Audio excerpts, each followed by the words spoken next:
Right guys, how you doing? Welcome to Saturday at the Auto Barn. We've not been here for a couple of Saturdays now. We've got loads to do on the M3. I'll give you a quick look at the parts that we're fitting, because I've only spoken about them yet, I haven't actually showed you them. So these are the calipers that we're going to be installing.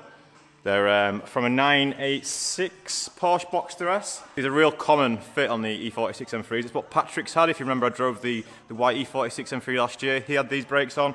Really liked them, and yeah, the full setup cost me £650 used, and that comes with the caliper, the adaptation bracket. I got some Hell braided lines as well, and these are adapted to run OEM size CSL discs, so we're going to have a larger disc on there as well. I think it's 345mm, maybe? I don't know. What I'm going to do is, rather than try and quote everything offhand here while I'm talking on the camera, I'll put everything in the description so you can see exactly what I'm fitting, all the specs and stuff like that. And yeah, like I say, all the costs and things like that, because one thing that I've done with these modifications that I've been building them up, I've tried to keep the costs down, because if you've ever looked at M3s and M3 parts, compared to the Hondas, it's quite a bit more expensive. Cost has been a big part of this little stage one project of mine, trying to keep the costs down. I think I'm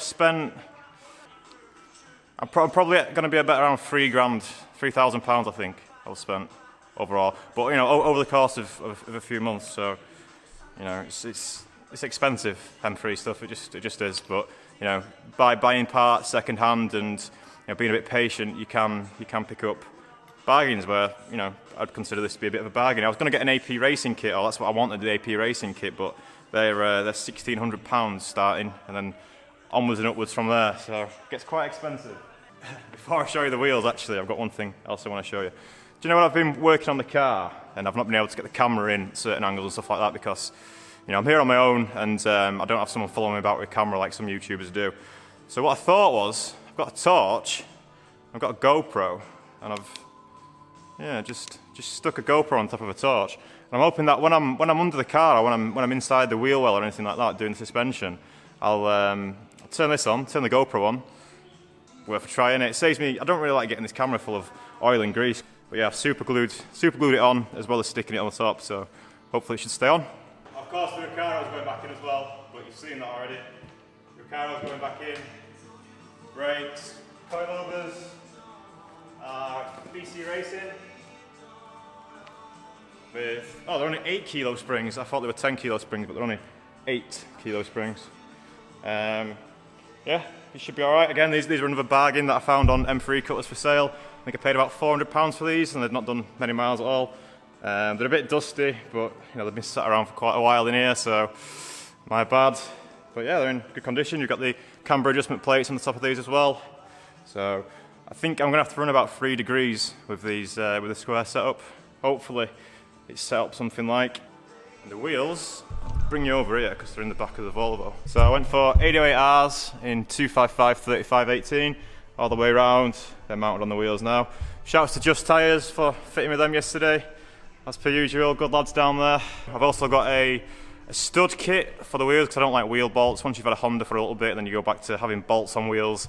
It's not ideal, you don't like it. So I've got a stud kit, so we've stud and nuts on the wheels. I've got some wheel spacers for the back as well, so we'll be running a 12mm rear wheel spacer, which is a common thing as well when you're running these OEM 9J all around. Yeah, just obviously we're fitting wider tyres on the front, so the front's going to be poked out a bit, so we just need to space the back out ever so slightly. It's more for cosmetic reasons, but also you don't really want a much of a wider track on the front and the rear. It just kind of balances it out a little bit. So obviously they'll be going on last. Right, so I've not actually turned a spanner on the M3 yet, and I've had it 10 months. I've not undone one nut. Apart from changing that seat, I've not had any of the wheels off or anything, so this could go either way.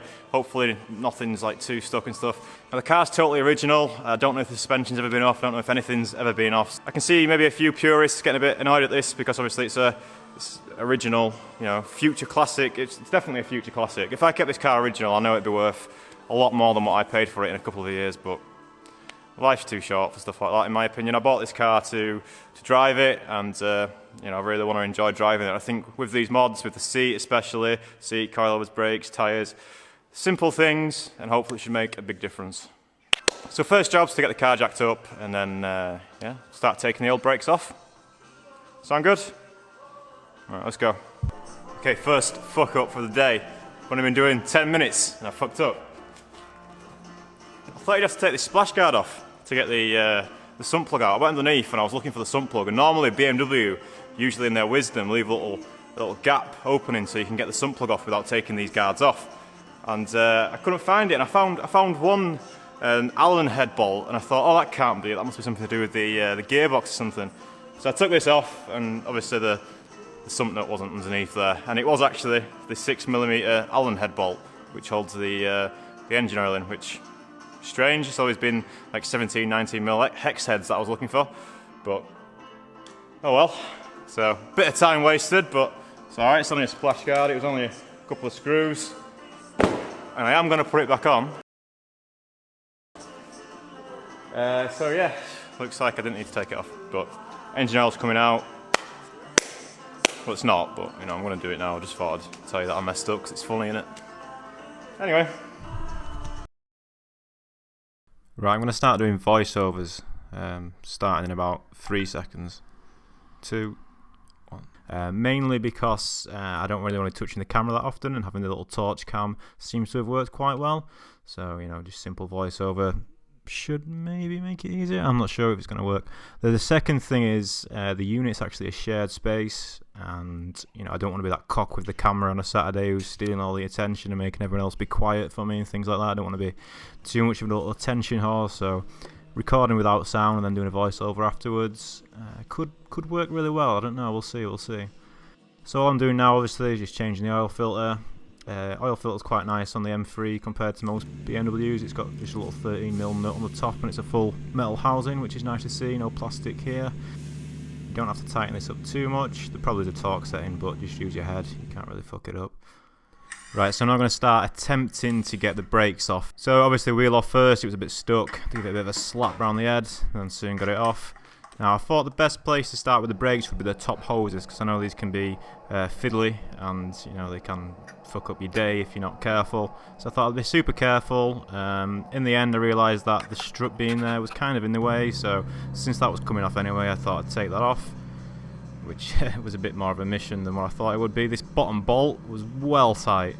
It's a pinch bolt, so I was being super careful, trying not to snap it. I didn't snap it, but it just took so long to get out. So I was working away at that for a little bit, managed to get it out without snapping. You know, quite a lot of breaker bar action though, and really nervously trying not to mark my wings. Now the next issue started actually trying to get the strut out of the hub.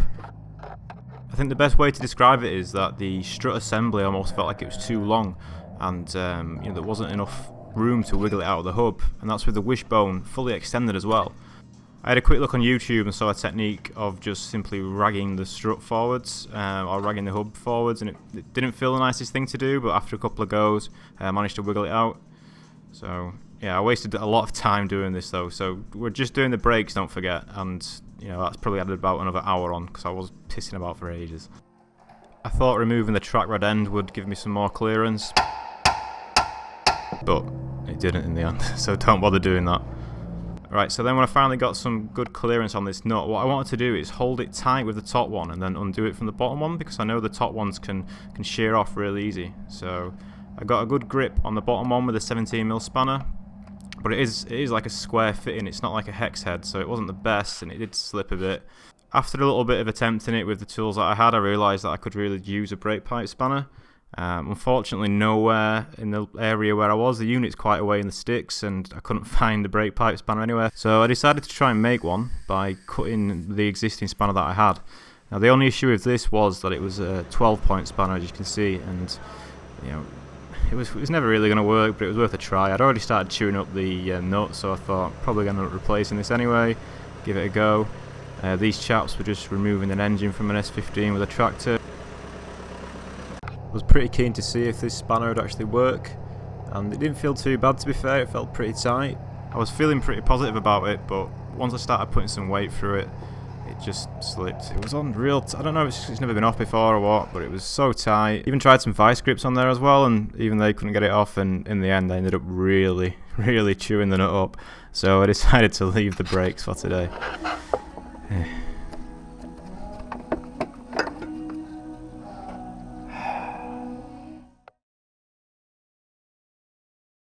I think for now I'm just going to leave the brakes.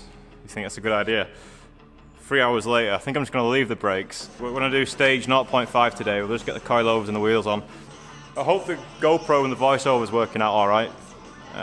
Just fancy trying that, so if it's not working, let me know. But it's something that I can do easily, because obviously I need to look at things with the torch anyway, and just turn the GoPro on at the same time. It's nice and easy, so hopefully that works out alright. Right, so time to get the coilovers on. Started on the front left, seeing as that was already stripped off. Just simply located the bottom of the coilover into the hub and then raised everything up with a jack. Now this was nice and easy, but once we moved around to the back I was faced with a problem that I've not faced for a while.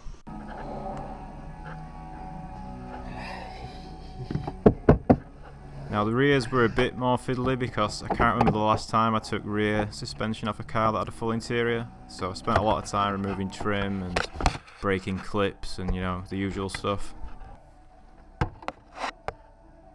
All I needed access to were these two nuts on top of the strut in the rear, and of course they were hidden behind the trim on both sides, so it's pretty fiddly and kind of hard to see in there, so I was glad I had the torch. Rear suspension on 3 Series is pretty simple. It's just getting that bottom bolt out, and then you can normally just pull the spring out. Then just get the top 2 nuts off the strut and everything just pulls apart. It's really simple. Same on every 3 Series as well, pretty much. Of course I had another little issue then, which I've not had before when doing this on 3 Series. This dust boot cover on top of the strut was holding the shock in place, and I couldn't tug down on the damper to get it free, and I couldn't wiggle it out from the top. Thinking about it now, I probably should have sprayed some WD-40 around it or something to try and grease it up and get it out, but yeah, I thought this would be a good time to test the damper as well as I was there, and as you can see, it possibly wasn't in the best condition.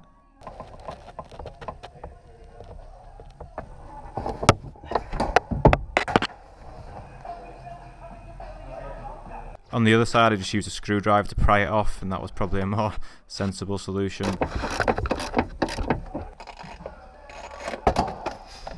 This is probably a good time to point out that one of my rear springs had broken. As you can see here, it's still stuck to the spring pad. It's really common on E46s, E36s, E30s, just 3 Series problems, man. Getting the BCs back in was nice and simple. This bolt can be a bit fiddly sometimes, but I always just thread it by hand and then just work it in steady with the gun. Having one of these little guns is real handy for times like this when you're working on the floor. Now, one thing I forgot about was that when lowering E46s you do need shorter front drop links, and yeah, I completely forgot. As you can see here, even trying to thread it in where the coilover is at the minute, it's already bottoming out on the wishbone, so that's no good. Now, to get around this, I've ordered some drop links that were intended for a Hyundai, but I'll explain why they're a perfect match in the next video. After the incident with the brake pipe and now this with the drop links, I knew I wasn't going to be driving again this weekend. So it's been a pretty long day at this point already, and I thought may as well just get the wheels on and then it'll look nice and pretty. Now these were BIMX spacers, and I've seen a lot of people on M3 cutters using these as well, so I figured they were a safe bet. When it came to installing these studs, I just applied a bit of thread lock to the end, screwed them in, nipped them up with a ratchet, nice and easy. Then I just slid the spacers on, nipped the wheels up. Then it was time to get the car on the ground, finally, so I could see what it looks like. Now, unfortunately, I made a bit of a dog's dinner of this, managed to get the jack stuck between the diff and the floor.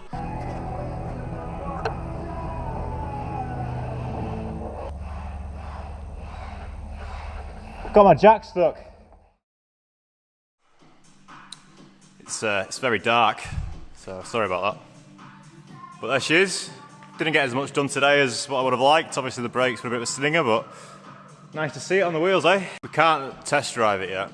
We could test drive it, but it wouldn't be very clever. I've got an issue with my anti-roll bar drop links, which I don't know why I didn't think about, because I've lowered plenty of E36s and E46s in the past. Right, I'm pretty tired, so I'm going to go home. Hope you've enjoyed watching the video. Hope the GoPro and the voiceover stuff worked. Kind of wanted to try that, just see if it works, and if it works, let me know. Obviously the image quality is not going to be that great from the GoPro compared to the big camera, and the microphone that I've got is a snow ice, or something, ice, snow. But yeah, get this washed tomorrow. That's what I can do tomorrow. Get it washed, get the Recaro in. Can't drive it, unfortunately, because of the drop links. I also don't really want to drive it because I've fucked about with the brake lines so much that I'd rather just fix it all. The plan for that is to replace the line with one from BMW, just buy a BMW part. If I can, I'm pretty sure you can. If not, we'll have to make one, but Well, I won't make one because I don't do brake lines, but I'll get someone to make one. But I'm hoping I can buy the part from BMW, replace that line, get the brakes on next weekend probably, I reckon. I'm in no rush.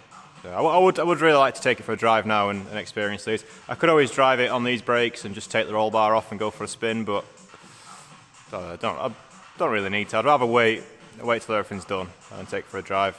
I'm most looking forward to driving my Volvo at the minute because I know it's going to be a nice, pleasurable, comfortable drive home. That's what I'm really looking forward to right now.